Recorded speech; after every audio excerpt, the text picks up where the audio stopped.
Hello, everyone. Welcome to the 2015 CamperWorld.com 500 at Phoenix Race Reviewer here, where I recap as this video being uploaded this past week's race at Phoenix. But anyway, let's get down into this here, starting with the pre-race notes right here. So the CamperWorld.com 500 right here. Kurt Busch is back in the car. That was probably the biggest headlight heading into the race. And this would mark Kurt Busch's first start of 2015. And there seems to be quite a bit of, or at least some fans have mixed opinions on this. There are still some fans who think that Kurt Busch shouldn't have been suspended at all. There are some fans that are surprised that he is back so soon. Some thought he would be suspended for longer, or some thought he may actually never ever return to NASCAR. There are a lot of different opinions, and of course, there's also talk about once again, there's talk about how inconsistent NASCAR is with its rules and everything.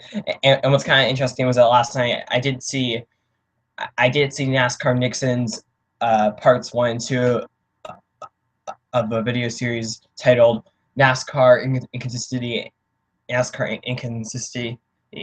Sorry, I'm having trouble pronouncing words today. And BS parts 1 and 2. And when I saw his videos, it did make me think more on how, whether it's suspension or when a caution comes out or just anything along those lines, of how sometimes you might get a free pass and how other times you might get slammed hard. Sometimes when I watch those two videos, it made me think about the Kurt Busch situation, and I just feel like in some ways NASCAR saw an action and they made a choice to suspend Kurt Busch here. But I honestly don't have enough. I don't know enough information yet to really cast like a full opinion on it. So if you disagree with me, it's most likely because I just don't have enough information about the whole Kurt Busch suspending thing. And yeah, and of course there was some talk of how Kurt Busch got penalized. You know, when, for example, I think it was back in 2013 when Land Castle committed the same thing, domestic violence against someone in his life. I think it was his wife or girlfriend or something like that. And yeah, Lancaster got the free pass and didn't get suspended. I just feel like in some ways, NASCAR made a choice, and I kind of feel like in some ways it's not really worth really complaining too much about the choice, because the thing is that choice is already affected, and I feel like complaining about it isn't exactly going to. I don't really think it's going to make NASCAR change their decision for the future, because the thing is, every sport I think is going to have moments where it's like fans sharply either agree or disagree. But I feel like it's nothing really worth getting angry about, because I think it's already happened, and I think, as NASCAR Race Day said, that chapter has come to close. But anyway, now let's get into practice sessions. On Friday, I won the first practice right here, and that was very late in the practice session too. And I think the reason why was because everyone was making qualifying runs here, and then later at Friday evening, there was qualifying right here. And somewhat of a no surprise, Kevin Harvick got the pole. Joe Logano started second right here, and then what's kind of funny is that Logano would be on pole and Harvick would be on the outside front row during that snoozy Xfinity race last Saturday.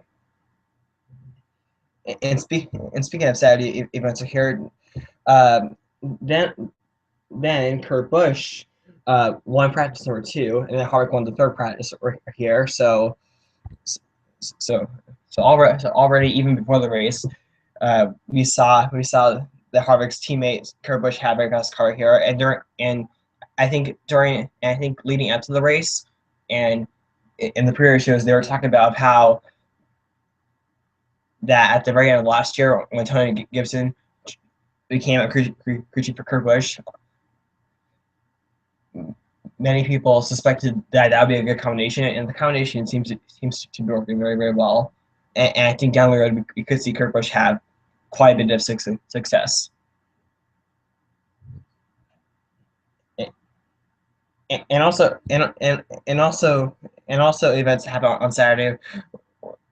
Saturday, what was that? Denny Hamlin spoke out against the usage of gear shifting during this race, and believes that gear shifting should be more of like a road course thing and not something an oval track. I didn't exactly quite, now for me personally, I didn't quite exactly understand enough about what Denny Hamlin was exactly saying when I read the Yahoo article about this, but through what I collected, Dan Hamlin thinks that it makes racing harder, and I think he also said that it makes the new rules package useless for here. Well, I'm sorry, I was just trying to kind of collect my thoughts for a moment. But honestly, I don't really know if I saw anyone else really complain about the whole gear shifting thing. But I think one thing that at the gear shifting affect did have an impact uh, at today's race. What was the fact of how it seemed like that gear shifting would also affect the handling of the car, and I think it would definitely allow some drivers to rise and some drivers to struggle right here. So that was like one thing that I came out of the whole gear shifting thing being used at Phoenix, and also and also Phoenix International Raceway. Now it's time to move on to like Sunday's pre-race events are here. Phoenix International Raceway. This is one of the harder oval tracks to pass on. And then in that case, pit strategy is very crucial right here, and that's what caused some drivers to rise and some drivers to fall right here. And already before the race, there were probably several people that were like, give the trophy to Harvick already because Harvick has already won. I mean, and I kind of, at the time, I had to definitely agree with them because the thing is, heading into the race, Harvick had won the last 4 out of the 5 Phoenix races and has one of the best average finishes right here. He's the all-time winner at Phoenix. So that was another major event that was happening before the race on Sunday right here. But anyway, let's now talk about what actually happened during the race. Had to get a drink of water right there and collect my thoughts. But anyway, Harvick chose the outside right here, and while he continued to choose the outside every single time it was the leader, it didn't pay off the first time right here because, for example, Harvick started on the outside, Logano started on the bottom here, and Harvick just did not get a good start right here and allowed Logano here to pass him. And then exiting turn number 4 on lap 1, I think Brian Vickers thought he was clear of Jimmy Johnson here, but didn't, and just knocked into the outside wall right here, ruining Vickers' day, causing him to go several laps down. He would eventually come back out on the racetrack, and Jimmy Johnson, he would have left front damage, but he would be able to recover very quickly right here. But that was not the first problem Johnson had all day right here. But then we have restart here on lap 6. And just like at tracks like Atlanta and Las Vegas, it didn't take very long for after a restart. It didn't take very long for the entire field to get mostly single file right here. But then on lap 16 right here, caution number 2, Alex Kennedy hits the wall in turn number 4 right here. And at this point, one thing I realized was that actually after the second caution, I actually realized that like Fox had not gone. They hadn't gone to commercial break yet, and there had already been 2 cautions. So that was kind of like one like interesting thing that I saw during this race that I don't think many people would had picked up right here. But anyway, our second restart here came on lap 20 or here, and shortly after, Harvick was able to grab the leader here. Anyway, as I flip the page, Um, Harvick leads, and then we saw, and then throughout the race we saw drivers like Brad Keselowski, Martin Jr., and then towards the end of the race, Jamie McMurray all take turns being the second place driver trying to catch Harvick, but as I recently called him, Uncatchable Kevin was just simply not catchable today.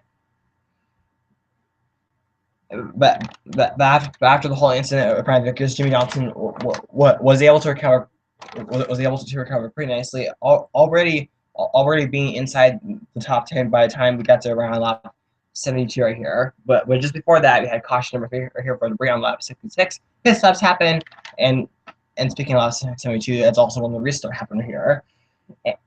And as I was taking my notes, I wasn't really taking too many notes during green flag runs, just simply because there wasn't really a whole lot happening during these green flag runs. And as I have said, and as the TV analytics were saying, Phoenix is just simply a really hard is one of the hard tracks to pass on, and so in that case, you don't see a whole lot of side by side action after restarts. We're here, and then we have 4 caution of the day right here when Sam Horse Jr. Blew a right tire right here, exiting turn number 2 into the dog later here, but no one else hit him, so he was able to recover. But that wouldn't be the end of his day in terms of troubles right here. We had pit stops right here, and during the lap 119 pit stops, this is when we saw our first set of strategy right here, such as Brad Keselowski winning the race up here road, beating Harvick because he was one of the several drivers who took 2 tires right here, and also during the cycle of pit stops, Dillon Jr. got penalized for being too fast here. Restart right here on lap 126, and lap 20, and as soon as the lap 126 restart began right here, Harvick probably had his closest call of the entire day here, being stuck in 3 wide situations and almost spinning and wrecking with Kyle Larson right here, but that would all get sorted out right here. And then by the time it was around lap 136, we saw Brad, Martrix Jr., Matt Kenseth, and Newman all inside the top 4 right here. Several laps after the restart on 2 tires when Harvick had gotten 4. So that just goes to show you how important track position can really help you or hurt you. But then Harvick was able to quickly recover here, as he was in second place. But by the time that we had our 5th caution of the day, and this is when Dale Earnhardt Jr. right here had almost the same type of problem happening, almost the same type of location. A right rear tire exiting turn 2 right here. Dale Jr. smacks the turn 2 wall right here, and I think this would be the most, I'll just say, the destructive caution today in terms of damage on his car right here, as there was a fire that took a very long time to put out right here, and then I believe Dale Jr. would finish dead last. Am I wrong? No, I'm not wrong. I'm right. Yeah. So Dale Jr. he finished dead last right here. This is unfortunately not the race Dale Earnhardt Jr. and his fans wanted to see right here. But then on lap 192 right here, we have restart right here, and then Kevin Harvick was able to get the lead back right here from Brad Keselowski, but then as soon as Harvick did that, caution number 6 for debris, restart lap 205, and then we saw his teammate Kurt Busch get to his strongest point, or maybe I should say highest position all race long here, second. And Kurt Busch, I would say, was actually one of the very few drivers to actually keep in touch with Harvick right here. I mean, I think at the time, I think in the late stages of the race, before he came down to the road late in the race, he was maybe like stuck being like at 1.6 seconds behind Harvick. But the thing is, he wasn't like losing. He was just staying there 1.6 seconds. another caution number 7 also came out for debris. Pit stops right here. Um, and then once again, the top several all took 2 tires right here. And then Jimmy Johnson had a second problem of the day when him and Carl Ovens made contact right here in the pits. It was like a 4 wide situation, or almost a 4 wide situation right here. Restart lap 234 here, and then caution number 8 here. Tony Stewart, who had just made his way inside the top 10, was in turn 3 and 4, and his car just waddled up the racetrack right here into Justin Allgaier. Justin Allgaier was able to save it, but Tony Stewart here hit the wall with the back end right here, and that made me very sad, because the thing is, it looked like Tony Stewart was going to get a top 5 finish right here. But then just after that caution, there was some talk about how most of these drivers on the lead lap are going to save fuel here, and thankfully the drivers then never came back down to road, like our eventual winner Kevin Harvick. Everyone who never came back down to road was able to successfully save fuel here. Anyway, 242 restart right here, and there's not much left to go here, but it was around this point here of where we saw Jeff Gordon here running in 3rd position right here, right here, and I kind of feel like that for like the first time since Daytona, but I almost feel like that in some ways Daytona doesn't exactly count, because the thing is you're stuck in a pack, and you can't exactly pull away from the field. So in some ways, I could say that for like the first time the season, we really saw Jeff Gordon have an incredibly strong car.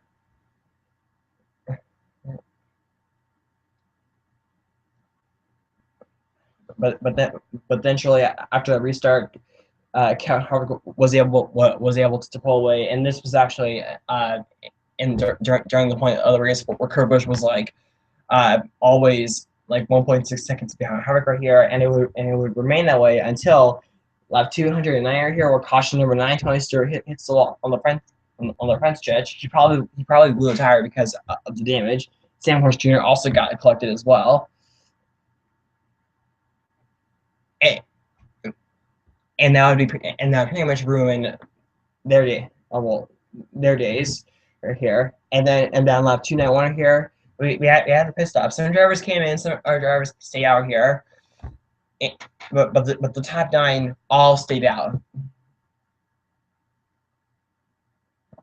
And with that many cars staying out, it pretty much hurt drivers that came down to pit road, like Kurt Busch, to really ever get back and challenge Harvick, despite having fresher tires.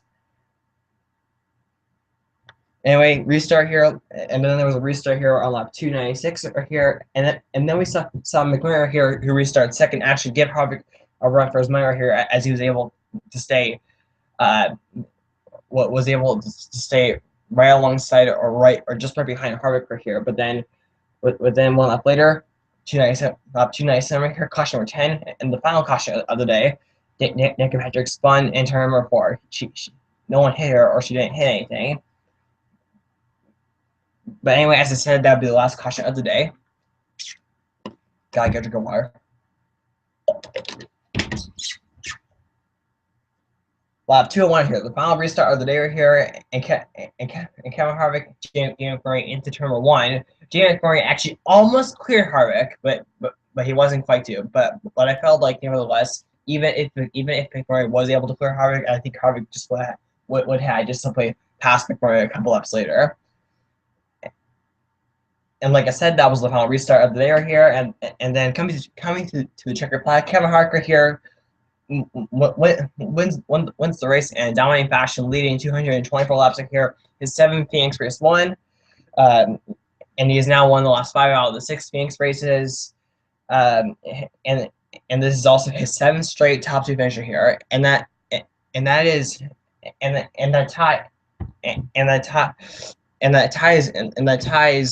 a streak that has not really ever been set since the 1970s, surprisingly.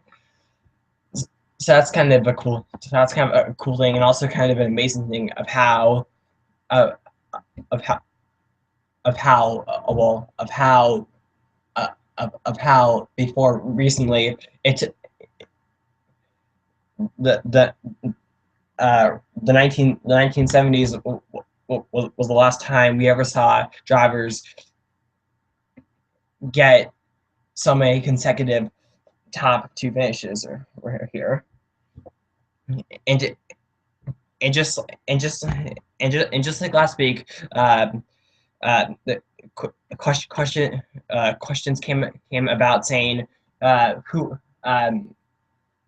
like how how long will Kevin Hart continue to run well, and who can beat Hart right here. So questions like those, um, just like last week are already in the spotlight once again right here. And, and I feel like personally, I don't see Harvick. I feel like sometime soon Harvick is going to have his first finish this season, where he doesn't have a top two finish right here, because the thing is, at some point all streaks all streaks or most streaks have to come to an end.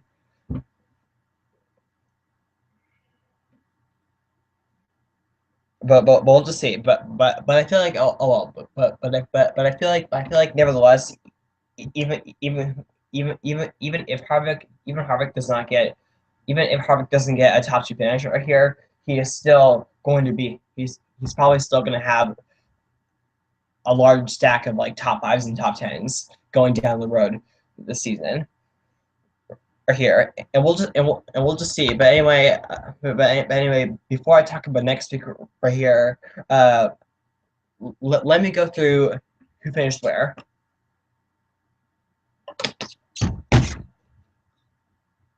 Kevin Hart finishes first, Murray second, Newman third, Kane fourth, Kurt Busch fifth. Oh yeah, by the way, I want to say Casey Kane. Today's race was his actually today's race was his 400th start. But anyway, Kurt Busch finished fifth, but Keselowski sixth, Truex Jr. seventh, Logano eighth, Gordon ninth, Larson 10th, Johnson 11th, Santos Jr. 12th, 13th was Carl Edwards, 14th was Paul Menard, 15th Dylan, 16th Matt, 17th Helmdinger. The 51 finished 18th, the 43 finished 19th, Mears 20th, Reagan 21st, Landon Castle 22nd. And by the way, Landon Castle actually got the lucky dog 3 times.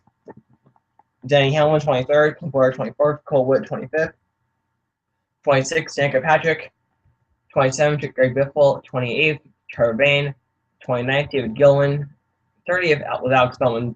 The 23 of Yale finished 31st, Brett Moffitt in the 34th, 32nd, Mike Bliss, 33rd, 34th was Jeb Burton, 35th was Matt DiBenedetto, I think that's how you say that name, 35th. Josh Wise was 36th, 37th was Brian Gahn, 38th was Alex Kennedy, 39th was Tony Stewart, 40th was Sam Horse Jr., 41st Brian Vickers, 42nd Michael Nett, and 43rd the fan favorite Dale Earnhardt Jr. Right here. So that is where I'm finished here. Anyway, and now let's move on to the next speaker here. Next week at Auto Club, the oldest asphalt surface right here. It has not. It has actually not been repaved since its construction, since its completion in 1997. Meaning that the asphalt on the surface has been there since day one. We're here. And in the last 2 years, these auto club races have actually been pretty exciting. Because beforehand, it just kind of felt to me, to me, it just kind of felt like the races at Auto Club were like the most boring races of the year. But ever since the Gen 6 car came around, they've been really exciting. And since the surface and speaking of the surface, since the surface is also pretty old, we're also going to see multi cruiser here. At least, I uh, I think we'll definitely see at least 5 wide at some point in the race right here, and also another thing to watch out for the race next week is tires. Um, it seemed like last year, and especially at the end of the race, that the tires really seemed to be falling off right here, and there were so many drivers that got screwed out of good finishes because of their tires right here.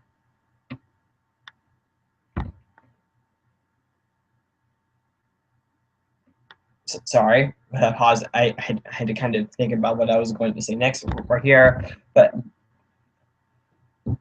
when you look at average finishes right here, Jimmy Johnson has the best average finisher right here.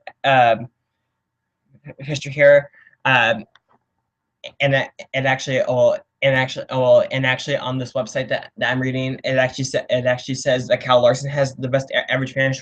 What second place finish? But since that was Kyle Larson's first race, to me it doesn't count. So in that case, Jimmy Johnson has the best average finisher here. Carl second, Matt Kenseth fourth are here, and those three guys. And those two guys, their average finish is actually below 10 for here. So that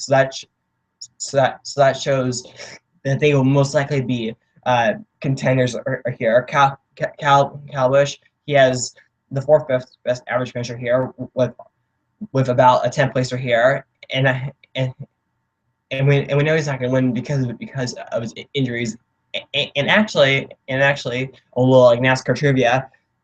After next weekend, it'll be official that Kyle Busch has now gone a full year without winning a Cup race.